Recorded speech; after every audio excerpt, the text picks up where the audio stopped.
Bonjour à tous, la fin du mercato approche à grands pas et l'Olympique de Marseille est loin d'avoir dit son dernier mot. Les dirigeants olympiens s'activent désormais pour trouver un défenseur central. Aux dernières nouvelles, le directeur sportif Andoni Zubizarreta aurait ciblé Fabian Schär, défenseur suisse d'Offenheim. Seul problème, cette piste ne ferait pas totalement l'unanimité à l'OM. Dans l'entrejeu, le club marseillais serait toujours intéressé par Alfred Ndiaye, en difficulté à Villarreal. Le Sénégalais de 26 ans, qui était tout proche de rejoindre la Canebière l'été dernier, est également suivi de près par Malaga. Autre piste encore plus chaude, celle menant à Grégory Sertic. En effet, l'OM se serait déjà mis d'accord avec le Bordelais et aurait formulé une première offre d'1,5 million d'euros, proposition refusée par les Girondins. Sur le front d'attaque, le club phocéen se rapproche enfin d'un accord avec Dimitri Payet. Plus précisément, il manquerait seulement 1 million de livres entre West Ham et l'OM pour tomber d'accord. Pour terminer, les Olympiens seraient également à la recherche d'une doublure à Bafétim Gomis et pourraient opter pour une opération sous la forme d'un prêt. Enfin, côté départ, Lucas Ocampos, prêté au Genoa depuis le début de saison, devrait rejoindre l'AC Milan, tandis que Romain Alessandrini serait dans le viseur de Saint-Etienne, du Genoa ou encore des Los Angeles Galaxy. Toujours en France, ça bouge aussi chez l'autre olympique. Annoncé du côté de l'OGC Nice, Clément Grenier devrait finalement être prêté avec option d'achat à l'AS Roma. Justement, ça s'active aussi en Italie. Si la Juventus devrait prochainement prolonger sa pépite Paolo Dybala, elle s'apprêterait à boucler l'arrivée de Rodrigo Bentancur, milieu de terrain de Boca Juniors. Suite au départ de Patrice Evra, le club turinois serait en contact avancé avec Kolasinac de Schalke, mais pourrait aussi opter pour un retour de Leonardo Spinazzola,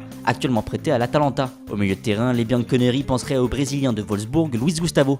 Enfin, c'est officiel, Toulouse réalise le gros coup Andy Delors. Le buteur de 25 ans s'est engagé en faveur du club de la Ville Rose contre plus de 5 millions d'euros. De son côté, Saint-Etienne a annoncé l'arrivée d'Anthony Mounier, tandis que l'AS Monaco s'est attaché les services du jeune latéral brésilien Georges.